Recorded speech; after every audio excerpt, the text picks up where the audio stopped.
सतनाम सतनाम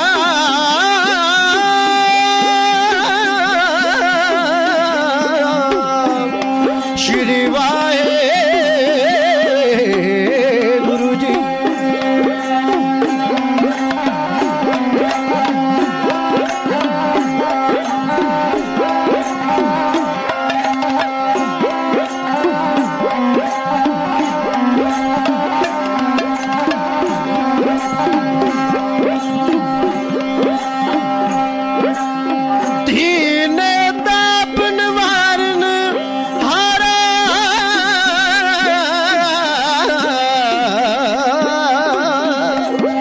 दुख हनता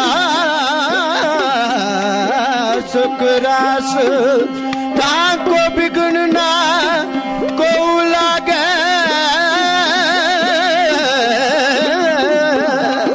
झांकी प्रभ आगे अरदास।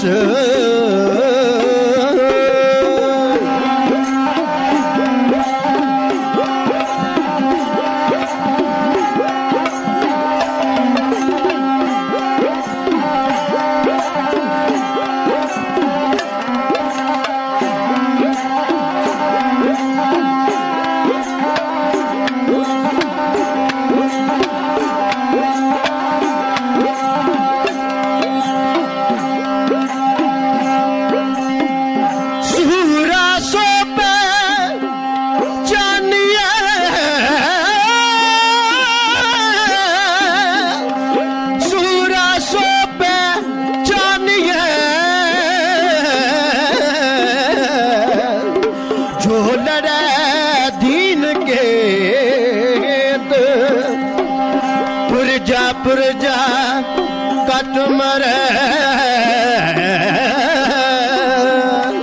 कबहू न शादे केत आनंद गुण निदान गुरु गरीब नवाज।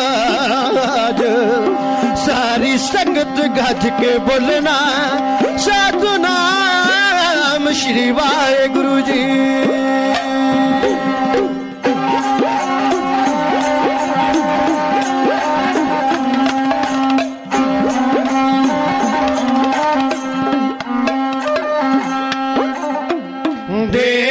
शिवा पर देहे शिवा पर मोहे है शुभ कर्म तेरे कबहू ना तरो देहे शिवा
कबू ना डरो, देह शिवा, देह शिवा, देह शिवा।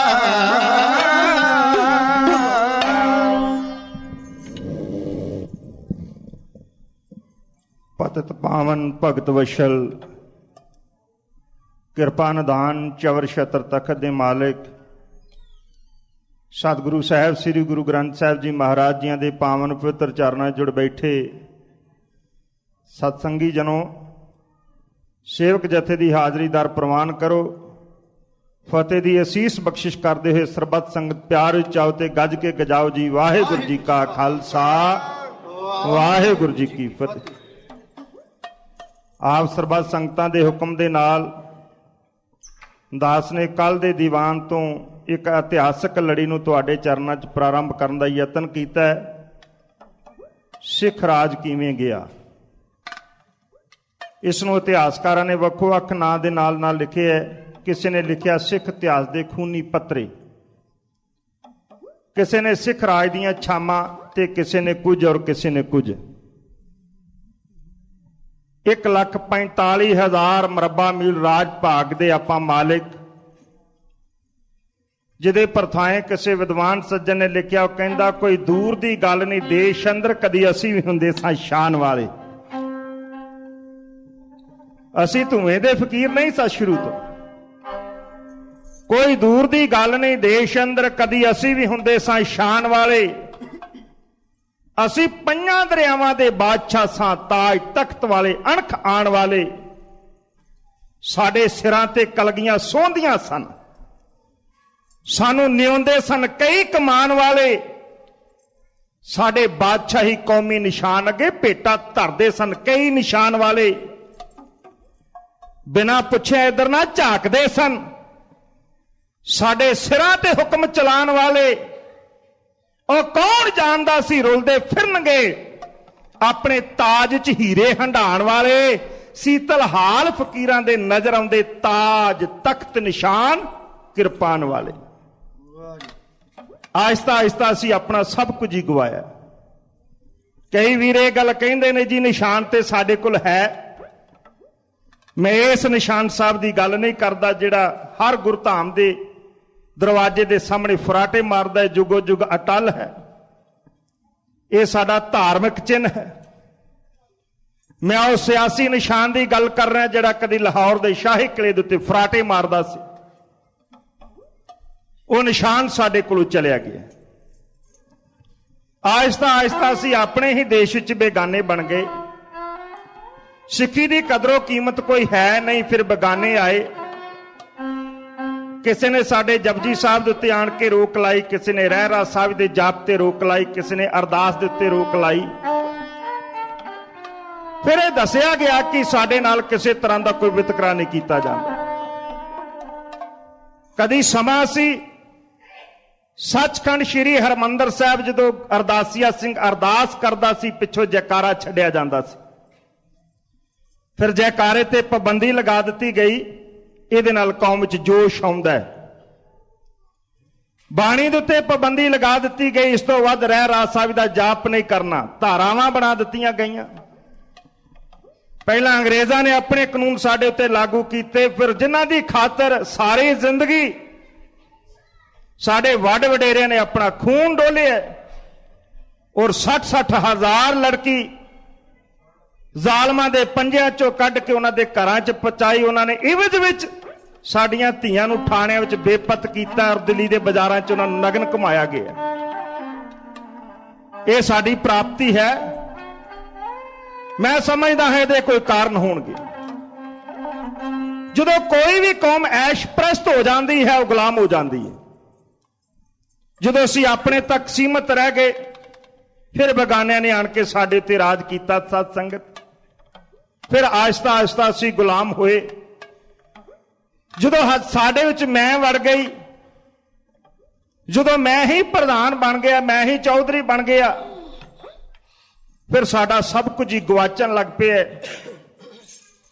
ते इंसान दी जिउंदे जी मैं जांदी नहीं। मैं एक विद्वान सज्जन दा कथन तुहाडे नाल साझा करके वार्ता नूं तुहाडे चरनां च रखना चाहुंदा। ਸਾਧ ਸੰਗਤ, ਮੈਂ ਤੁਹਾਡੀ ਬਹੁਤ ਸਿਫਤ ਸੁਣੀ। ਸਾਡੇ ਸਾਰੇ ਹੀ ਕੈਨੇਡਾ ਵਿੱਚ ਪਹਿਲੀ ਵਾਰ ਦਰਸ਼ਨ ਕਰਨ ਦਾ ਮੌਕਾ ਮਿਲਿਆ। ਸੱਚਮੁੱਚ ਹੀ ਤੁਸੀਂ ਕਦਰਦਾਨ ਹੋਏ ਨੇ ਕਿ ਬਾਕੀ ਸਟੇਜਾਂ ਦੇ ਉੱਤੇ ਇਹ ਗੱਲ ਨਹੀਂ, ਪਰ ਜਿੰਨੇ ਆਨੰਦਮਈ ਤਰੀਕੇ ਦੇ ਨਾਲ, ਕਿਉਂਕਿ ਬਾਅਦ ਵਿੱਚ ਵੀ ਵਿਚਾਰਾਂ ਗੁਰਸਿੱਖ ਪਿਆਰਿਆਂ ਦੇ ਨਾਲ ਹੁੰਦੀਆਂ ਨੇ, ਜੋ ਤਬਾਦਲਾ ਖਿਆਲਾਤ ਹੁੰਦਾ ਉਹਦੇ ਤੋਂ ਇਹ ਗੱਲ ਦਾ ਪਤਾ ਲੱਗਦਾ ਹੈ ਕਿ ਸੱਚਮੁੱਚ ਹੀ ਆਪ ਕਿੰਨੇ ਉਤਾਵਲੇ ਹੋ ਔਰ ਕਿੰਨੀ ਸ਼ਰਧਾ ਰੱਖਦੇ ਹੋ ਆਪਣੇ ਇਤਿਹਾਸ ਔਰ ਆਪਣੇ ਸਤਿਗੁਰਾਂ ਦੇ ਪ੍ਰਤੀ। विद्वान सज्जन लिखदा, कहंदा फखर बकरे ने किया मेरे सिवा कोई नहीं, मैं हूं इज़हां में और कोई नहीं। बकरा जदों भी बोलेगा मैं करके बोलेगा, जिस तरह हुण असीं बोलदे हां। फखर बकरे ने किया मेरे सिवा कोई नहीं, मैं हूं इज़हां में और कोई नहीं। जब ना छोड़ी मैं इस माया बेस्वाब ने, तो तंग आकर फेर दी गर्दन पे छुरी कसाब ने। गोश्त हड्डी और पोस्त यो था इसमें यार में, कुछ कटा कुछ फका कुछ बिक गया बाजार में। अब फकत तांते रही मैं सुनाने के लिए, तो ले गया नदाफ से धुनकी बजाने के लिए। जर्व सोटे से जब तात घबराने लगी, तो मैं के बदले तू ही की सदा आने लगी। जिਉਂਦੇ जी मैं नहीं छड़ी, ਜਦੋਂ गोश्त किसे पासे चल गया, खल किसे पासे चले गई, हड्डियां किसे पासे चले गईਆਂ। ਜਿਹੜੀਆਂ ਅੰਤੜੀਆਂ ਸਨ ਉਹਨਾਂ ਕੋ ਵੀ ਕੰਮ ਲੈ ਲੈ। ਸਰੰਗੀ ਦੇ ਉੱਤੇ ਜਿਹੜੀਆਂ ਤੰਦੀਆਂ ਹਨ ਇਹ ਵੀ ਬੱਕਰੇ ਦੀਆਂ ਨਾੜਾਂ ਹੀ ਹਨ। ਉਹਦੇ ਉੱਤੇ ਜਿਹੜੀ ਮੜੀ ਹੋਈ ਆ ਬੱਕਰੇ ਦੀ ਖੱਲ ਹੈ। ਮੈਂ ਕਹਿਣਾ ਇਹ ਚਾਹੁੰਦਾ ਹਾਂ ਕਿ ਇਨਸਾਨ ਦੀ ਜ਼ਿੰਦਗੀ ਵੀ ਤਕਰੀਬਨ ਮੌਜੂਦਾ ਯੁੱਗ ਵਿੱਚ ਐਸੀ ਹੋ ਚੁੱਕੀ ਹੈ। ਕੱਲ ਦੇ ਦੀਵਾਨ 'ਚ ਤੁਸਾਂ ਨੇ ਸਰਵਣ ਕੀਤਾ, ਸਿੱਖ ਕੌਮ ਦੇ ਚੀਫ ਜਨਰਲ ਸਰਦਾਰ ਹਰੀ ਸਿੰਘ ਨਲੂਏ ਨੇ ਆਖਿਆ, ਕਹਿਣ ਲੱਗਾ ਮਹਾਰਾਜਾ ਸਾਹਿਬ ਆਰਾਮ ਹਰਾਮ ਹੈ। ਮੈਂ ਜਾਵਾਂਗਾ ਇਸ ਧਰਤੀ ਦੇ ਉੱਤੇ ਔਰ ਇਹਨਾਂ ਜ਼ਾਲਮਾਂ ਨੂੰ ਮੈਂ ਸੋਧ ਕੇ ਆਵਾਂਗਾ। ਫੌਜਾਂ ਦੀ ਤਿਆਰੀ ਕੀਤੀ ਗਈ। ਸਰਦਾਰ ਦਾ ਰੋਹਬ ਕਿੰਨਾ ਸੀ, ਮੈਂ ਇੱਕ ਪ੍ਰਮਾਣ ਹੋਰ ਤੁਹਾਡੇ ਨਾਲ ਸਾਂਝਾ ਕਰਨਾ ਚਾਹੁੰਦਾ ਹਾਂ। ਜਦੋਂ ਅਸੀਂ ਸੂਰਮਿਆਂ ਦੀ ਗਾਥਾ ਕਵਾਂਗੇ, ਸਾਂਝਾ ਕਰਨ ਦਾ ਯਤਨ ਕਰਾਂਗੇ ਤੇ ਪ੍ਰਮਾਣਾਂ ਦੇ ਢੇਰ ਲੱਗ ਜਾਇਆ ਕਰਦੇ ਹਨ। ਸਾਧ ਸੰਗਤ ਜੀ, ਲਾਰਡ ਵਿਲੀਅਮ ਬੈਂਟਿੰਗ ਇੱਕ ਵਾਰ ਸ਼ੇਰੇ ਪੰਜਾਬ ਮਹਾਰਾਜਾ ਰਣਜੀਤ ਸਿੰਘ ਨੂੰ ਮਿਲਣ ਵਾਸਤੇ ਆਇਆ। ਮਹਾਰਾਜਾ ਰਣਜੀਤ ਸਿੰਘ ਨੂੰ ਕਹਿਣ ਲੱਗਾ, ਮਹਾਰਾਜਾ ਸਾਹਿਬ ਮੈਂ ਤੁਹਾਡੇ ਜਰਨੈਲ ਹਰੀ ਸਿੰਘ ਨਲੂਏ ਦੇ ਬਾਰੇ ਬੜਾ ਸੁਣਿਆ, ਮੈਂ ਉਹਨੂੰ ਵੇਖਣਾ ਚਾਹੁੰਦਾ। ਸਰਦਾਰ ਨੇ ਆਖਿਆ ਜ਼ਰੂਰ। ਮਹਾਰਾਜਾ ਰਣਜੀਤ ਸਿੰਘ ਨੇ ਆਖਿਆ ਜ਼ਰੂਰ ਦਰਸ਼ਨ ਕਰਾਏ ਜਾਣਗੇ। ਸਰਦਾਰਾਂ ਨੂੰ ਹੁਕਮ ਕੀਤਾ ਗਿਆ ਕਿ ਘੋੜਿਆਂ ਦੇ ਉੱਤੇ ਸਵਾਰ ਹੋ ਕੇ ਮਾਰਚ ਪਾਸ ਕਰਦੇ ਹੋਏ ਤੁਸਾਂ ਨੇ ਲਾਰਡ ਦੇ ਅੱਗਿਓਂ ਦੀ ਲੰਘਣਾ।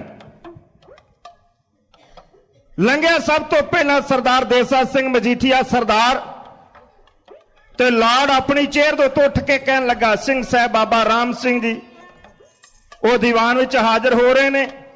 ਜੋ ਦਸਤੂਰ ਹੈ ਢਾਡੀ ਸਿੰਘ ਜੈਕਾਰਾ ਛੱਡਣਗੇ, ਆਪ ਜੀ ਨੂੰ ਉੱਤਰ ਚੜ੍ਹਦੀ ਕਲਾ ਚ ਦੇਣ ਦੀ ਖੇਚਲਾ ਕਰਨੀ ਜੀ। ਬੋਲੇ ਸੋਨਿਹਾ ਸ੍ਰੀ ਅਕਾਲ। ਜਿਉਂ ਆਇਆ ਧੰਨ ਭਾਗ ਹਨ, ਦਰਸ਼ਨ ਦਿਦਾਰੇ ਕਰਨ ਦਾ ਗੁਰੂ ਕੀ ਸੰਗਤ ਚ ਬੈਠ ਕੇ ਮੌਕਾ ਮਿਲ ਰਿਹਾ ਹੈ। ਖਿਆਲ ਕਰਨਾ ਸਾਧ ਸੰਗਤ, ਲਾਰਡ ਨੇ ਉੱਠ ਕੇ ਮਹਾਰਾਜਾ ਰਣਜੀਤ ਸਿੰਘ ਨੂੰ ਇਸ਼ਾਰਾ ਕੀਤਾ, ਕਹਿਣ ਲੱਗੇ ਹਰੀ ਸਿੰਘ ਨਲੂਆ ਹੈ। ਮਹਾਰਾਜਾ ਰਣਜੀਤ ਸਿੰਘ ਨੇ ਨਾਂ ਵਿੱਚ ਸਿਰ ਹਿਲਾਇਆ, ਕਹਿਣ ਲੱਗੇ ਨਹੀਂ ਦੇਸਾ ਸਿੰਘ ਮਜੀਠੀਆ ਹੈ। ਮੈਂ ਛੇਤੀ ਗੱਲ ਮੁਕਾਵਾਂ। ਰਤਨ ਸਿੰਘ ਕਰਜਾਕੀਆ, ਧੰਨਾ ਸਿੰਘ ਮਲਵਈ, ਅਤਰ ਸਿੰਘ ਕਾਲਿਆਂ ਵਾਲਾ, ਸਿਰਲੱਥ ਜੋਧਾ ਸ਼ਾਮ ਸਿੰਘ ਅਟਾਰੀ, ਸਾਰੇ ਜਰਨੈਲ ਵਾਰੋ ਵਾਰੀ ਲਾਰਡ ਦੇ ਅੱਗਿਓਂ ਦੀ ਲੰਘਦੇ ਨੇ ਤੇ ਹਰ ਵਾਰੀ ਲਾਰਡ ਉੱਠ ਕੇ ਗੱਲ ਪੁੱਛਦਾ ਕਿ ਹਰੀ ਸਿੰਘ ਨਲੂਆ ਹੈ। ਮਹਾਰਾਜਾ ਰਣਜੀਤ ਸਿੰਘ ਤਾਰੂਫ ਕਰਾਉਂਦੇ ਕਿ ਨਹੀਂ ਇਹ ਫਲਾਣਾ ਜਰਨੈਲ ਹੈ। ਵਾਰੀ ਆਈ ਬੱਬਰ ਸ਼ੇਰ ਦੀ, ਘੋੜੇ ਦੇ ਉੱਤੇ ਸਵਾਰ ਹੋ ਕੇ ਜਦੋਂ ਲਾਰਡ ਦੇ ਅੱਗਿਓਂ ਦੀ ਲੰਘੇ ਤੇ ਕਹਿੰਦੇ ਨੇ ਲਾਰਡ ਉੱਠ ਕੇ ਮਹਾਰਾਜਾ ਰਣਜੀਤ ਸਿੰਘ ਨੂੰ ਕਹਿਣ ਲੱਗਾ, ਫਿਰ ਇਹ तो हरि सिंह नलवा जरूर होगा। महाराजा रणजीत सिंह नाम च सिर हिलाया, कहने लगे नहीं ये भी हरि सिंह नलवा नहीं है। कहते ने लाड ने अपने सिर दे वाल फड़ ले, खिंच के कहने लगा अगर ये हरि सिंह नलवा नहीं है तो क्या हरि सिंह नलवा कोई खुदा होगा? महाराजा साहब जेकर ये हरि सिंह नलवा है नहीं है ਤੇ ਮੈਂ ਇਸ ਗੱਲ ਦਾ ਯਕੀਨ ਦਵਾਉਂਦਾ ਕਿ ਦੁਨੀਆ 'ਚ ਹੋਰ ਕੋਈ ਹਰੀ ਸਿੰਘ ਨਲੂਆ ਹੋ ਹੀ ਨਹੀਂ ਸਕਦਾ। ਮਹਾਰਾਜਾ ਰਣਜੀਤ ਸਿੰਘ ਨੇ ਆਖਿਆ, ਹਾਂ ਲਾਰਡ ਸਾਹਿਬ, ਇਹੋ ਹੀ ਮੇਰਾ ਬੱਬਰ ਸ਼ੇਰ ਸਰਦਾਰ ਹਰੀ ਸਿੰਘ ਨਲੂਆ ਹੈ।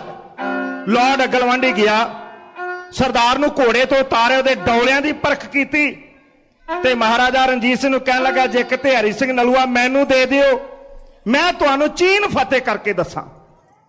ਮਹਾਰਾਜਾ ਰਣਜੀਤ ਸਿੰਘ ਨੇ ਲਾਰਡ ਦੀ ਬਾਂਹ ਉੱਤੇ ਆਪਣਾ ਹੱਥ ਮਾਰ ਕੇ ਆਖਿਆ, ਲਾਰਡ ਸਾਹਿਬ, ਜਿੱਦਣ ਮੇਰੇ ਬੱਬਰ ਸ਼ੇਰ ਦੀ ਨਿਗਾਹ ਚੀਨ ਉੱਤੇ ਪੈ ਗਈ, ਇਹਨੂੰ ਤੁਹਾਡੀਆਂ ਗੋਰੀਆਂ ਬਾਹਾਂ ਦੀ ਲੋੜ ਨਹੀਂ ਪਵੇਗੀ। ਮੇਰਾ ਬੱਬਰ ਸ਼ੇਰ ਕੱਲਾ ਹੀ ਦੁਨੀਆ ਦੇ ਲੋਕਾਂ ਨੂੰ ਚੀਨ ਵੀ ਫਤਿਹ ਕਰਕੇ ਦੱਸੇਗਾ। ਇਹਨਾਂ ਭਰੋਸਾ ਕਰਿਆ ਕਰਦੇ ਸਨ। ਇਹ ਆਪਣੀ ਫੌਜ ਲੈ ਕੇ ਦਰਿਆਟਕ ਪਾਰ ਕੀਤਾ, ਹਜ਼ਾਰੇ 'ਚ ਅਮਨ ਅਮਾਨ ਕਾਇਮ ਕੀਤਾ। ਸਰਦਾਰ ਵਾਪਸ ਮੁੜਨ ਲੱਗਾ, ਬਜ਼ੁਰਗ ਬਾਬੇ ਮੁਸਲਮਾਨ ਨੇ ਆਣ ਕੇ ਵਾਗਾ ਫੜ ਲਿਆ, ਕਹਿੰਦਾ, ਸਰਦਾਰਾ ਚੱਲੇ?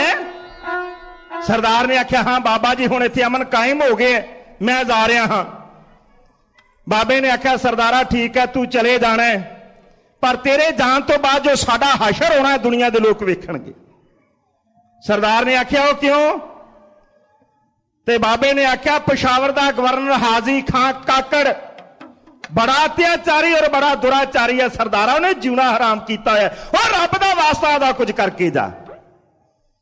ਸਰਦਾਰ ਨੇ ਆਖਿਆ, ਮੈਂ ਪੱਤਰਕਾ ਲਿਖ ਦੇਣਾ, ਹਾਜੀ ਖਾਨ ਨੂੰ ਇਹ ਗੱਲ ਕਹਿ ਦੇਣਾ, ਬੰਦੇ ਦਾ ਪੁੱਤ ਬਣ ਜਾ, ਨਹੀਂ ਤੇ ਸਿੰਘ ਸੋਧਣ ਵਾਸਤੇ ਆ ਰਹੇ ਨੇ। ਇਹ ਗੱਲਾਂ ਮੁੱਦਤਾਂ ਤੋਂ ਬਾਅਦ ਸਾਨੂੰ ਵੇਖਣ ਵਿੱਚ ਮਿਲੀਆਂ, ਜਦੋਂ ਪੰਥ ਦੀ ਮਾਇਆ ਨਾਜ ਹਸਤੀ ਬਾਬਾ ਏ ਕੌਮ 20ਵੀਂ ਸਦੀ ਦੇ ਯੁੱਗ ਪੁਰਸ਼ ਮਹਾਨ ਸ਼ਹੀਦ ਬਾਬਾ ਜਰਨੈਲ ਸਿੰਘ ਜੀ ਖਾਲਸਾ ਪਿੰਡਰਾਂ ਵਾਲੇ ਜਦੋਂ ਕੌਮ ਦੀ ਅਗਵਾਈ ਕਰ ਰਹੇ ਸਨ, ਜਿਨ੍ਹਾਂ ਨੇ ਸੰਗਤ ਕੀਤੀ ਹੈ, ਜਿਨ੍ਹਾਂ ਨੇ ਦਰਸ਼ਨ ਕੀਤੇ ਨੇ। ਅਸੀਂ ਤੇ ਬੜੇ ਛੋਟੇ ਸਾਂ ਉਦੋਂ, ਤੁਸੀਂ ਸਾਰੇ ਜਾਣਦੇ ਹੋ ਸਾਧ ਸੰਗਤ ਜੀ। ਇਹ ਵੇਲੇ ਦੇ ਨਾਲ ਗੱਲਾਂ ਹੋਇਆ ਕਰਦੀਆਂ ਹਨ। ਸਰਦਾਰ ਨੇ ਪੱਤਰਕਾ ਲਿਖੀ, ਹਲਕਾਰਾ ਲੈ ਕੇ ਪੱਤਰਕਾ ਗਏ। ਹਾਜੀ ਖਾਨ ਦੇ ਮਹੱਲ ਦੇ ਬਾਰ-ਬਾਰ ਪਹਿਰੇਦਾਰ ਪਹਿਰਾ ਦੇ ਰਹੇ। ਉਹਨੇ ਆਖਿਆ, ਕਿੱਥੇ ਚੱਲੇ ਆ? ਕਹਿੰਦਾ, ਹਾਜੀ ਖਾਨ ਵਾਸਤੇ ਪੱਤਰਕਾ। ਕਹਿੰਦਾ, ਕਿਸ ਦੀ ਹੈ? ਕਹਿੰਦਾ, ਹਰੀ ਸਿੰਘ ਨਲੂਏ ਦੀ। ਪਹਿਰੇਦਾਰ ਨੂੰ ਜੋਸ਼ ਆ ਗਿਆ, ਕਹਿੰਦਾ, ਪੱਤਰਕਾ ਮੈਨੂੰ ਫੜਾ, ਮੈਂ ਜਾ ਕੇ ਹਾਜੀ ਖਾਨ ਨੂੰ ਦੇ ਕੇ ਆਉਂਦਾ। ਹੱਥ 'ਚ ਲਈ ਪੱਤਰਕਾ, ਮਹੱਲ ਦੀਆਂ ਪੌੜੀਆਂ ਚੜ ਗਏ। ਕੀ ਵੇਖਦਾ, ਹਾਜੀ ਖਾਨ ਆਪਣੇ ਪਲੰਗ ਦੇ ਉੱਤੇ ਲੇਟੇ ਮਾਰ ਰਿਹਾ। ਇਹਨੇ ਜਾਂਦੇ ਉਹਦੇ ਪਲੰਗੇ ਨੂੰ ਲੱਤ ਮਾਰੀ। ਹਾਜੀ ਖਾਨ ਤਬਕ ਉੱਠਿਆ, ਕਹਿੰਦਾ, ਨਾ ਦੁਆ ਨਾ ਸਲਾਮ, ਮੈਂ ਗਵਰਨਰ ਪਸ਼ਾਵਰ ਦਾ, ਤੂੰ ਮਾਮੂਲੀ ਸਿਪਾਹੀ, ਮੇਰੇ ਪਲੰਗੇ ਨੂੰ ਲੱਤ ਮਾਰੀ ਏ। ਤੇ ਪਹਿਰੇਦਾਰ ਨੇ ਆਖਿਆ, ਨਵਾਬ ਸਾਹਿਬ ਖਿਮਾ ਚਾਹੁੰਦਾ ਹਾਂ, ਨਾ ਲੱਤ ਤੁਹਾਨੂੰ ਮਾਰੀ ਹੈ, ਨਾ ਤੁਹਾਡੇ ਪਲੰਗੇ ਨੂੰ ਮਾਰੀ ਹੈ। ਕਹਿੰਦਾ, ਫੇਰ? ਕਹਿੰਦਾ, ਲੱਤ ਮਾਰੀ ਹੈ ਤੁਹਾਡੇ ਹੰਕਾਰ ਨੂੰ। ਤੁਸੀਂ ਕਹਿੰਦੇ ਸੀ ਮੇਰੇ ਨਾਲ ਦਾ ਦੁਨੀਆ 'ਚ ਸੂਰਮਾ ਕੋਈ ਨਹੀਂ। ਗੱਲ ਉੱਥੇ ਹੀ ਆ ਗਈ ਨਾ, ਬੱਕਰੇ ਵਾਲੀ ਅਵਸਥਾ ਆ ਗਈ ਸਾਧ ਸੰਗਤ। ਫੇਰ ਇੱਕ ਪ੍ਰਮਾਣ ਮੈਂ ਇਸ ਗੱਲ ਨੂੰ ਸਾਬਤ ਕਰਨ ਵਾਸਤੇ ਹੋਰ ਤੁਹਾਡੇ ਚਰਨਾਂ 'ਚ ਰੱਖਣਾ ਚਾਹੁੰਦਾ। ਬਾਦਸ਼ਾਹ ਅਕਬਰ ਦੀ ਪਟਰਾਣੀ, ਜਿਹਦਾ ਨਾਂ ਇਤਿਹਾਸ ਦੇ ਪੰਨਿਆਂ ਤੇ ਜਮਨਾ ਰੋੜੀ ਕਰਕੇ ਆਉਂਦਾ ਹੈ, ਆਪਣੇ ਕੇਸ ਸਵਾਰ ਰਹੀ ਹੈ। ਲਾਗੇ ਦਾਸੀ ਹੈ, ਕਹਿੰਦੀ, ਨਹੀਂ ਦਾਸੀ, ਭਲਾ ਮੈਂ ਕਿੰਨੀ ਕੁ ਸੁੰਦਰ ਹਾਂ। ਦਾਸੀ ਨੇ ਆਖਿਆ, ਮਹਾਰਾਣੀ ਸਾਹਿਬਾ, ਤੁਹਾਡੇ ਨਾਲ ਦੀ ਸੁੰਦਰ ਇਸਤਰੀ ਮੈਂ ਦੁਨੀਆ 'ਚ ਨਹੀਂ ਵੇਖੀ। ਕਹਿਣ ਲੱਗੀ, ਨਹੀਂ ਵੇਖੇਗੀ ਵੀ ਨਾ। ਉਹਨੇ ਆਖਿਆ, ਉਹ ਕਿਉਂ? ਕਹਿਣ ਲੱਗੀ, ਨਹੀਂ ਜਿੰਨਾ ਸਾਰੀ ਦੁਨੀਆ ਦੇ ਉੱਤੇ ਹੁਸਨ ਹੈ, ਉਹਦਾ ਅੱਧਾ ਹਿੱਸਾ ਮੇਰੇ ਕੱਲੀ ਦੇ ਉੱਤੇ ਹੈ, ਮੈਂ ਏਡੀ ਸੁੰਦਰ। ਉਹਨੇ ਆਖਿਆ, ਹੋਵੇਗਾ। ਬਾਦਸ਼ਾਹ ਅਕਬਰ ਨੇ ਗੱਲ ਸੁਣ ਲਈ, ਕਚਹਿਰੀ 'ਚ ਬੜਾ ਖੁਸ਼ ਬੈਠਾ ਹੋਇਆ। ਉਹਦਾ ਵਜ਼ੀਰ ਸੀ ਜਿਹਦਾ ਨਾਂ ਸੀ ਮਲਕ ਕਫੂਰ। ਮਲਕ ਕਫੂਰ ਨੇ ਆਖਿਆ, ਜਹਾਂਪਨਾਹ ਬੜੇ ਪ੍ਰਸੰਨ ਨੇ। ਉਹਨੇ ਆਖਿਆ, ਇਸ ਕਰਕੇ ਖੁਸ਼ ਆ ਕਿ ਦੁਨੀਆ ਦਾ ਅੱਧਾ ਹੁਸਨ ਜਮਨਾ ਰੋੜੀ ਦੇ ਰੂਪ ਵਿੱਚ ਮੇਰੇ ਮਹਿਲਾਂ ਵਿੱਚ ਹੈ, ਮੇਰੇ ਹਰਮਾਂ ਵਿੱਚ ਹੈ। ਉਹਨੇ ਆਖਿਆ, ਭੋਲਾ ਬਾਦਸ਼ਾਹ, ਦੁਨੀਆ ਤੋਂ ਪਰੇ ਮੈਂ ਤੁਹਾਨੂੰ ਇੱਕ ਇਸਤਰੀ ਬਾਰੇ ਦੱਸ ਦਿੰਦਾ ਹਾਂ, ਜੇ ਤੁਸੀਂ ਉਹਨੂੰ ਵੇਖਦਿਆਂ ਸਾਰ ਜਮਨਾ ਰੋੜੀ ਨੂੰ ਨਾ ਭੁੱਲ ਜਾਓ ਤੇ ਮੇਰਾ ਨਾਮ ਬਦਲ ਕੇ ਰੱਖ ਦੇਣਾ। ਉਹਨੇ ਆਖਿਆ, ਛੇਤੀ ਦੱਸ ਕੌਣ ਹੈ? ਇਨਸਾਨ ਦੀ ਫਿਤਰਤ ਹੈ, ਜਿਹੜੀ ਚੀਜ਼ ਚੰਗੀ ਲੱਗੀ ਸਮਝ ਲਓ ਉਹਦੀ ਸ਼ਾਮਤ ਆ ਗਈ। ਜ਼ਮੀਨ ਦਾ ਟੁਕੜਾ ਚੰਗਾ ਲੱਗਿਆ, ਸ਼ਾਮਤ ਆ ਗਈ। ਹੁਸਨ ਚੰਗਾ ਲੱਗਿਆ, ਸ਼ਾਮਤ ਆ ਗਈ। ਉਹਨੇ ਆਖਿਆ, ਛੇਤੀ ਦੱਸ। ਉਹਨੇ ਆਖਿਆ, ਉਹ ਹੈ ਮਲਕੀ। ਉਹਨੇ ਆਖਿਆ, ਫਿਰ ਮੇਰਾ ਤੇ ਮਲਕੀ ਦਾ ਨਿਕਾਹ ਦਾ ਪ੍ਰਬੰਧ ਕੀਤਾ ਜਾਵੇ। ਕਹਿਣ ਲੱਗਾ, ਹੋ ਨਹੀਂ ਸਕਦਾ। ਕਿਉਂ? ਕਹਿੰਦਾ, ਉਹ ਕੀਮੇ ਦੀ ਮੰਗੇਤਰ ਹੈ। ਇਸਲਾਮ ਦਾ ਕਾਨੂੰਨ ਕਹਿੰਦਾ, ਜਾਂ ਉਹਨਾਂ ਦੀ ਮੰਗ ਛੁੱਟ ਜਾਵੇ ਜਾਂ ਕੀਮਾ ਮਰ ਜਾਵੇ, ਫਿਰ ਤੁਹਾਡਾ ਨਿਕਾਹ ਮਲਕੀ ਨਾਲ ਹੋ ਸਕਦਾ ਹੈ। ਉਹਨੇ ਆਖਿਆ, ਮੰਗ ਉਹਨਾਂ ਦੀ ਛੁੱਟਣੀ ਨਹੀਂ। ਤੇ ਬਾਦਸ਼ਾਹ ਅਕਬਰ ਨੇ ਆਖਿਆ, ਫਿਰ ਕੀਮਾ ਤੇ ਮਾਰ ਹੀ ਸਕਦਾ ਨਾ। ਕੀਮੇ ਤੇ ਝੂਠਾ ਕੇਸ ਪਾ ਕੇ ਉਹਨੂੰ ਸਜ਼ਾਏ ਮੌਤ ਦੇ ਦਿਓ। ਕੀਮਾ ਗ੍ਰਿਫਤਾਰ ਕਰ ਲਿਆ ਗਿਆ। ਸਾਧ ਸੰਗਤ, ਮਲਕੀ ਨੂੰ ਪਤਾ ਲੱਗਾ, ਦਰੋਗਾ ਕੋਲ ਗਈ, ਇਹਨੇ ਕੁਝ ਨਹੀਂ ਕੀਤਾ, ਬੇਕਸੂਰ ਹੈ। ਕਹਿੰਦਾ ਮੈਨੂੰ ਪਤਾ ਹੈ, ਮੈਂ ਇਹਨੂੰ ਛੱਡ ਨਹੀਂ ਸਕਦਾ, ਬਾਦਸ਼ਾਹ ਦੇ ਹੁਕਮ ਨਾਲ ਫੜੇ ਹੈ। ਤੂੰ ਜਾ ਕੇ ਬਾਦਸ਼ਾਹ ਨੂੰ ਆਖ ਜੇ ਛੱਡਦਾ ਤੇ ਛੱਡ ਦੇਵੇ, ਵਰਨਾ ਮੈਂ ਨਹੀਂ ਛੱਡ ਸਕਦਾ। ਇਹ ਤੁਰੀ ਆਉਂਦੀ ਹੈ, ਰਸਤੇ ਚ ਆਉਂਦੇ ਇਹਦੇ ਝਾੜੀਆਂ ਨਾਲ ਲੜ ਕੇ ਕੱਪੜੇ ਪਟ ਗਏ। ਕਦੀ ਭੱਜੀ ਆਉਂਦੀ ਹੈ, ਠੇਡਾ ਲੱਗਦਾ, ਖੂਨ ਵਗਦਾ ਹੈ, ਰਸਤੇ ਦੀ ਗਰਦ ਇਹਦੇ ਚਿਹਰੇ ਦੇ ਉੱਤੇ ਜੰਮ ਜਾਂਦੀ ਹੈ। ਇਹਨੇ ਆਖਿਆ ਔਰਤਾਂ ਰਹਿਮਦਿਲ ਹੁੰਦੀਆਂ ਨੇ, ਮੈਂ ਬਾਦਸ਼ਾਹ ਅਕਬਰ ਦੀ ਪਟਰਾਣੀ ਨੂੰ ਆਖਦੀ। ਇਹਨੇ ਮਹੱਲਾਂ ਦੇ ਬਾਹਰ ਜਾ ਕੇ ਝੋਲੀ ਅੱਡ ਕੇ ਲਖ ਜਗਾਈ, ਭਿਖਾਰਨ ਆਈ ਹੈ, ਠੂਠੇ ਖੈਰ ਪਾ ਦਿਓ। ਦਰਅਸਲ ਇਹ ਆਪਣੇ ਮੰਗੇਤਰ ਦੇ ਪ੍ਰਾਣਾਂ ਦੀ ਭਿੱਖਿਆ ਮੰਗਦੀ ਸੀ। ਜਮਨਾ ਰੋੜੀ ਨੇ ਸੋਚਿਆ ਦੁਨਿਆਵੀ ਚੀਜ਼ਾਂ ਮੰਗਦੀ ਏ। ਉਹਨੇ ਉਸੇ ਦਾਸੀ ਨੂੰ ਆਖਿਆ, ਕਹਿਣ ਲੱਗੀ ਨਹੀਂ ਜਾ, ਕੋਈ ਮੰਗਤੀ ਆਈ ਹੈ, ਖੈਰ ਪਾਏ। ਉਹਨੇ ਖੈਰ ਦਾ ਭਰਿਆ ਥਾਲ ਮਹੱਲ ਦੀਆਂ ਪੌੜੀਆਂ ਥੱਲੇ ਉਤਰੀ। ਜਦ ਵੇਖਿਆ ਮਲਕੀ ਦਾ ਹੁਸਨ, ਉਹਦੇ ਹੱਥੋਂ ਥਾਲ ਛੁੱਟ ਗਏ। ਭਾਵੇਂ ਉਹਦਾ ਚਿਹਰਾ ਰੂਪੋ ਕਰੂਪ ਹੋ ਚੁੱਕਾ ਸੀ। ਮਹੱਲ ਦੀਆਂ ਪੌੜੀਆਂ ਚੜੀ, ਕੀ ਵੇਖਦੀ ਹੈ, ਜਮਨਾ ਰੋੜੀ ਲੇਟੇ ਮਾਰ ਰਹੀ ਹੈ ਆਪਣੇ ਪਲੰਗ ਦੇ ਉੱਤੇ। ਇਹਨੇ ਜਾਂਦੇ ਉਹਦੇ ਪਲੰਗ ਨੂੰ ਲੱਤ ਮਾਰੀ ਹੈ। ਜਮਨਾ ਰੋੜੀ ਕਹਿਣ ਲੱਗੀ, ਨਹੀਂ ਤੈਨੂੰ ਮੌਤ ਨਹੀਂ ਯਾਦ? ਮੈਂ ਬਾਦਸ਼ਾਹ ਅਕਬਰ ਦੀ ਪਟਰਾਣੀ ਤੇ ਤੂੰ ਦਾਸੀ ਤੇ ਮੇਰੇ ਪਲੰਗ ਨੂੰ ਲੱਤ ਮਾਰੀ ਹੈ। ਉਹਨੇ ਆਖਿਆ, ਮਹਾਰਾਣੀ ਸਾਹਿਬਾ ਮਾਫ ਕਰਨਾ, ਨਾ ਲੱਤ ਤੁਹਾਨੂੰ ਮਾਰੀ ਹੈ, ਨਾ ਤੁਹਾਡੇ ਪਲੰਗੇ ਨੂੰ ਮਾਰੀ ਹੈ। ਫੇਰ ਕਹਿੰਦੀ ਤੁਹਾਡੇ ਹੰਕਾਰ ਨੂੰ ਮਾਰੀ ਹੈ। ਹਰ ਜੀ ਹੰਕਾਰ ਨਾ ਪਾਵੇ, ਵੇਦ ਕੂਕ ਸੁਣਾਏ, ਰੱਬ ਨੂੰ ਵੀ ਹੰਕਾਰ ਨਹੀਂ ਪਾਉਂਦਾ। ਕਹਿਣ ਲੱਗੇ ਨੇ ਕੀ ਮਤਲਬ? ਕਹਿੰਦੇ ਤੁਸੀਂ ਕਹਿੰਦੇ ਸੀ ਜਿੰਨਾ ਸਾਰੀ ਦੁਨੀਆ ਦੇ ਤੋਂ ਹੁਸਨ ਹੈ, ਉਹਦਾ ਅੱਧਾ ਹਿੱਸਾ ਮੇਰੇ ਕੱਲੀ ਦੇ ਉੱਤੇ ਹੈ। ਕਹਿੰਦੀ ਨਹੀਂ ਕੋਈ ਗਲਤ ਆਖਿਆ ਸੀ। ਕਹਿੰਦੀ ਹੁਣ ਤੱਕ ਸੱਚ ਮੰਨਦੀ ਸਾ, ਪਰ ਹੁਣ ਨਹੀਂ ਮੰਨਦੀ। ਹੁਣ ਕੀ ਹੋਇਆ? ਜੋ ਦਾਸੀ ਨੇ ਆਖਿਆ, ਵਿਦਵਾਨ ਸੱਜਣ ਲਿਖਦਾ, ਉਹਨੇ ਆਖਿਆ ਨਹੀਂ, ਜੀਮ ਜਵਾਨੀ ਤੇ ਰੰਗ ਫੁਲਾਂ ਦੇ ਹਰਦਮ ਰਹਿੰਦੇ ਨਾਹੀਂ, ਇੱਕ ਜਿਨ੍ਹਾਂ ਦੇ ਵਗ ਕੇ ਚਲੇ ਗਏ, ਇੱਕ ਜਿਨ੍ਹਾਂ ਦੇ ਵਗਨ ਸਗਾਹੀ। ਨਹੀਂ ਜਿਹੜੀ ਫਕੀਰਨੀ ਤੇਰੇ ਦਰ ਤੇ ਆਈ, ਉਹਦੀ ਚੀਚੀ ਵਰਗੀ ਤੂੰ ਸਾਰੀ ਨਹੀਂ। ਜਾ ਕੇ ਵੇਖ, ਹੁਸਨ ਦੀ ਮਲਕਾ ਬਣੀ ਫਿਰਦੀ ਸੀ। ਪਹਿਰੇਦਾਰ ਨੇ ਆਖਿਆ, ਕਹਿਣ ਲੱਗਾ, ਨਵਾਬ ਸਾਹਿਬ ਤੁਸੀਂ ਕਹਿੰਦੇ ਹੋ ਸਲਾਮ ਨਹੀਂ ਬੁਲਾਈ? ਆ ਤੇਰਾ ਬਾਪੂ ਹਰੀ ਸਿੰਘ ਨਲੂਆ ਤੇ ਉਹਦੀ ਪੱਤਰਕਾ, ਜਿਹਨੇ ਤੈਨੂੰ ਸਲਾਮ, ਵਾਲੇਕਮ ਸਲਾਮ ਸਭ ਕੁਝ ਹੀ ਬੁਲਾ ਕੇ ਜਾਣਾ। ਹੁਣ ਤਗੜਾ ਹੋ ਜਾ। ਤੁਸੀਂ ਕਹਿੰਦੇ ਸੀ ਮੇਰੇ ਨਾਲ ਦਾ ਸੂਰਮਾ ਕੋਈ ਨਹੀਂ। ਚਿੱਠੀ ਫੜੀ, ਮਨ ਹੀ ਮਨ ਡਰਿਆ। ਫਿਰ ਹੰਕਾਰ ਦਾ ਘੋੜਾ ਦੌੜਿਆ, ਕਹਿੰਦਾ ਮੂਰਖ ਆਦਮੀ, ਹਰੀ ਸਿੰਘ ਵੇਖਿਆ ਨਹੀਂ, ਲੜਾਈ ਹੋਈ ਨਹੀਂ, ਗੇਤੇ ਹਥਿਆਰ ਸੁੱਟਦੇ ਨੇ। ਕਹਿੰਦਾ ਜੇ ਉਹ ਚਿੱਠੀਆਂ ਲਿਖਦਾ ਨਾ, ਤੇ ਚਿੱਠੀਆਂ ਲਿਖਣੀਆਂ ਅਸੀਂ ਵੀ ਜਾਣਦੇ ਹਾਂ। ਜਵਾਬੀ ਖਤ ਹਾਜੀ ਖਾਂ ਜਿਵੇਂ ਹਰੀ ਸਿੰਘ ਨਲੂਏ ਨੂੰ ਲਿਖ ਰਿਹਾ, ਇਹੋ ਮੈਨੇ ਕੀਤਾ ਜਾ ਰਿਹਾ। ਸੁਣੋ ਸਾਧ ਸੰਗਤ,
ਹਾਜੀ ਖਾਨ ਨੇ ਚਿੱਠੀ ਲਿਖ ਕੇ ਉਸੇ ਪਹਿਰੇਦਾਰ ਨੂੰ ਕਹਿੰਦਾ ਜਾ ਜਾ ਕੇ ਦੇ ਹਲਕਾਰੇ ਨੂੰ, ਤੈਨੂੰ ਆਖ ਹਰੀ ਸਿੰਘ ਨੂੰ ਬਣ ਠਣ ਕੇ ਆਵੇ।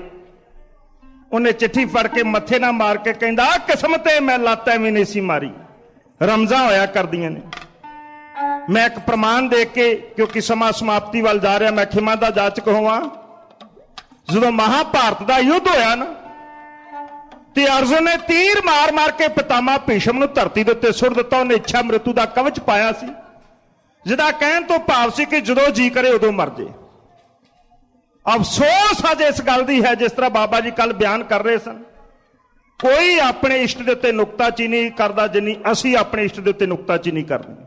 ਬਾਬਾ ਦੀਪ ਸਿੰਘ ਦਾ ਸਿਰ ਲੱਥਾ ਹੀ ਨਹੀਂ, ਭਾਈ ਤਾਰੂ ਸਿੰਘ ਨੇ ਖੋਪਰ ਲਹਾਇਆ ਹੀ ਨਹੀਂ, ਬੰਦ ਕੱਟਿਆ ਹੀ ਨਹੀਂ ਜਾ ਸਕਦਾ, ਲੋਹ ਤੇ ਕਿੱਦਾਂ ਬਹਿ ਕੇ ਬੈਠੇ ਹੀ ਨਹੀਂ। ਵਾਹ, ਕਿਸੇ ਵੀ ਹਿੰਦੂ ਵੀਰ ਨੂੰ ਇਹ ਗੱਲ ਕਹਿ ਕੇ ਵੇਖ ਲਓ ਕਿ ਹਾਥੀ ਦਾ ਤੇ ਬੰਦੇ ਦਾ ਸਿਰ ਲੱਗ ਜੇ, ਬੰਦੇ ਨੂੰ ਹਾਥੀ ਦਾ ਸਿਰ ਹੋ ਹੀ ਨਹੀਂ ਸਕਦਾ, ਬਲੱਡ ਗਰੁੱਪ ਇੱਕ ਨਹੀਂ, ਅੱਜ ਵੀ ਨਹੀਂ ਹੋ ਸਕਦਾ। ਉਹ ਕਹਿੰਦੇ ਸਾਡੇ ਇਸ਼ਟ ਨੇ ਇਦਾਂ ਕੀਤਾ, ਅਸੀਂ ਮੰਨਦੇ, ਤੁਸੀਂ ਮੰਨੋ ਨਾ ਮੰਨੋ, ਕੱਲ ਦੀਆਂ ਗੱਲਾਂ ਨੇ। ਗੁਰੂ ਨੇ ਆ ਵੀ ਕੰਮ ਨਹੀਂ ਕੀਤਾ, ਗੁਰੂ ਨੇ ਆ ਵੀ ਕੰਮ ਨਹੀਂ ਕੀਤਾ, ਗੁਰੂ ਆ ਵੀ ਕੰਮ ਨਹੀਂ ਕਰ ਸਕਦਾ। ਅਸੀਂ ਗੁਰੂ ਨਾਲੋਂ ਸਿਆਣੇ ਹੋ ਗਏ ਸਾਧ ਸੰਗਤ। ਇੱਛਾ ਮ੍ਰਿਤੂ ਦਾ ਕਵਚ ਸੀ, ਸਿਰ ਪਿੱਛੇ ਲਮਕਿਆ ਹੋਇਆ ਹੈ। ਦੁਰਯੋਧਨ ਨੂੰ ਆਵਾਜ਼ ਮਾਰੀ ਬੇਟਾ ਸਰਾਣਾ ਦੇਈ, ਉਹ ਗੱਦਾ ਲੈ ਕੇ ਆਇਆ, ਕਹਿੰਦਾ ਦੌੜ ਜਾ ਇੱਥੋਂ ਲੈ ਕੇ, ਮੈਂ ਨਹੀਂ ਲੈਣਾ। ਅਰਜੁਨ ਨੂੰ ਕਹਿਣ ਲੱਗੇ ਬੇਟਾ ਸਰਾਣਾ ਦੇਵੇਂਗਾ? ਉਹਨੇ ਤੀਰ ਮਾਰ ਕੇ ਤੀਰਾਂ ਦੇ ਪਿਛਲੇ ਬੰਨੇ ਪਿਤਾਮਾ ਦਾ ਸਿਰ ਚੁੱਕ ਕੇ ਰੱਖ ਦਿੱਤਾ। ਹੁਣ ਪਿਤਾਮਾ ਨੇ ਆਖਿਆ, ਕਹਿਣ ਲੱਗੇ ਬੇਟਾ ਪਿਆਸ ਲੱਗੀ ਹੈ, ਪਾਣੀ ਪਿਲਾ। ਦੁਰਯੋਧਨ ਸੋਨੇ ਦੀ ਸੁਰਾਈ 'ਚ ਪਾਣੀ ਲੈ ਕੇ ਆਇਆ। ਪਿਤਾਮਾ ਨੇ ਆਖਿਆ ਮੈਂ ਨਹੀਂ ਪੀਣਾ। ਅਰਜੁਨ ਨੂੰ ਕਹਿੰਦੇ ਬੇਟਾ ਪਿਲਾਏਗਾ? ਉਹਨੇ ਧਰਤੀ 'ਚ ਤੀਰ ਮਾਰਿਆ ਤੇ ਚਸ਼ਮਾ ਫੁੱਟ ਗਿਆ, ਨੇ ਪਾਣੀ ਪਿਲਾਇਆ। ਤੇ ਦੁਰਯੋਧਨ ਕਹਿੰਦਾ ਸਠਿਆ ਗਿਆ ਬੁੱਢਾ, ਨਾ ਮੇਰੇ ਇੱਥੋਂ ਪਾਣੀ ਪੀਂਦਾ ਨਾ ਸਰਾਣਾ ਲੈਂਦਾ, ਉਹਨਾਂ ਦੇ ਇੱਥੋਂ ਪਾਣੀ ਪੀਂਦਾ ਹੈ ਜਿਨ੍ਹਾਂ ਤੀਰ ਮਾਰ ਮਾਰ ਕੇ ਦਾ ਹਸ਼ਰ ਕੀਤਾ। ਜੋ ਕੁਝ ਪਿਤਾਮਾ ਨੇ ਆਖਿਆ, ਭਾਈ ਧੰਨਾ ਸਿੰਘ ਨੇ ਬੜਾ ਸੁੰਦਰ ਉਸ ਨੂੰ ਲਿਖਣ ਦਾ ਯਤਨ ਕੀਤਾ। ਪਿਤਾਮਾ ਨੇ ਆਖਿਆ ਨਾ ਇਹ ਪਾਣੀ ਅੰਮ੍ਰਿਤ ਥਾ। ਉਹ ਦੁਰਯੋਧਨ, ਆ ਚਸ਼ਮੇ ਵਾਲਾ ਪਾਣੀ ਜਿਹੜਾ ਮੈਂ ਪੀਤਾ ਕੋਈ ਅੰਮ੍ਰਿਤ नहीं सी, ना ये पानी अमृत था, ना उसमें विष मिलाया था, ना तो यार ही पाके ले आया था, ना वो फीका था, ना ये डालकर मिश्री ही पिलाया था, ना सोने की सुराही को कोई जहर में बुझाया था, ना यह पानी पीने से कोई विशेष आनंद आया था, ना ये सुखदायक कोई तीरों का सराहना था। मेरा तो मतलब तुझे अर्जुन की ताकत का दिखाना था। मैं तो यह कहना चाहता सी बंदे दे पुत बन जाओ, सुलह कर लो, अर्जुन ने तुहाडा बेड़ा गर्क कर देना जी।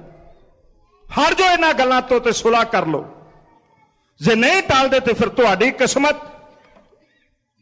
साध संगत पहरेदार ने मत्थे नूं चिट्ठी मार के कहन लगा किस्मते मैं लत एवें नहीं सी मारी कि तुहानूं ज्ञान हो जावे। और जे सरदार दी चिट्ठी मेरे को आई ते मैं नहीं युर्त कर गया कि तुहाडे पलगे नूं लत मारा।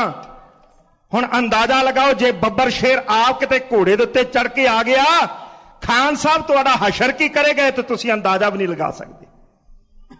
तौबा कर लो, सुलह कर लो। मन्निया ना, कहने लगा दे चिट्ठी उन्होंने कह आवे बन ठन के। ये चिट्ठी चले गई हजारे। सरदार नूं चिट्ठी मिली ते सरदार दे नाल सरदार हन सरदार महा सिंह, सरदार दा पालती पुत्र है, गोद लिया पुत्र।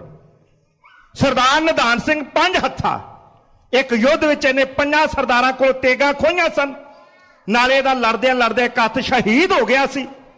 एक घोड़े दी वाग मूंह विच पा के दी तेग चलाउंदा सी, आशशकार उठदे सन ते निहंगां सिंहां दे चढ़दी कला दे बोले ने गुरमत वाले साडे वर्गे कहंदे ने टुंडा हो गए, निहंग सिंह कहंदे ने पंज हत्था हो गए। सरदार अमर सिंह, सरदार लैणा सिंह मजीठिया ते सरदार देसा सिंह मजीठिया सरदार ए नाल सन। सरदार अमर सिंह ने कोल आण के पुछया, कहने लगे सिंह साहब की लिखिया हाजी खान ने? ते सरदार ने मुस्कुरा के आख्या जालिम की ना कोई जात, ना मजहब, ना कौम और ना कोई देश। जालिम की ना कोई जात, ना मजहब, ना कौम, ना देश। जालिम के लब पे जिक्र भी उसका गुनाह है, फलती नहीं है साखे सितम इस जमीन पर, तवरीख जानती है जमाना गवाह है। कुछ और बातों की नजर तंग ही सही, हम अमन चाहते हैं मगर अमन के लिए अगर जंग लाजमी है तो फिर जंग ही सही। सरदार ने आख्या असीं लड़ना नहीं चाहते, पर दुनिया का यूनीवर्सल ट्रुथ है, अमन चाहना जंग वास्ते तैयार हो जाए, जिंदगी चाहना मरण वास्ते तैयार हो जाए, आजादी चाहना तो फिर कुर्बानी वास्ते तैयार हो जाए। फिर जे जंग जरूरी है, जंग लड़ांगे। आज साडी सरकार कहती है चरखे कत्तिया हिंदुस्तान आजाद हो गया।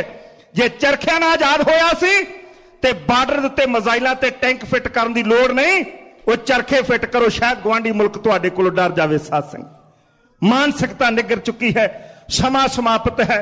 मैं बहुता समा ना लावां क्योंकि मैं इन्ना योग नहीं कि महापुरुषों के और आप जी के दरम्यान बहुता समा रहा। बहुत आनंदमई बचन हैं जिन्होंने असां ने सुनना है और मनण का भी यतन करना। साध संगत तां ही साडी संसार विचदिया है जिंदगी है। सतगुर कृपा करन, इसे तरह साडा प्यार बनिया रहे सतगुरां दे चरनां नाल, ताकि साडा लोक सुखीए परलोक सहेले, नानक हर प्रभ अपे मेले वालियां सानू दातां प्राप्त हो जान। इन्नियां बेनतियां प्रवान करनियां। सब दा धन्नवाद। असीसां देंदे फतेह बुलाओ। आखो जी वाहिगुरू जी का खालसा वाहिगुरू जी की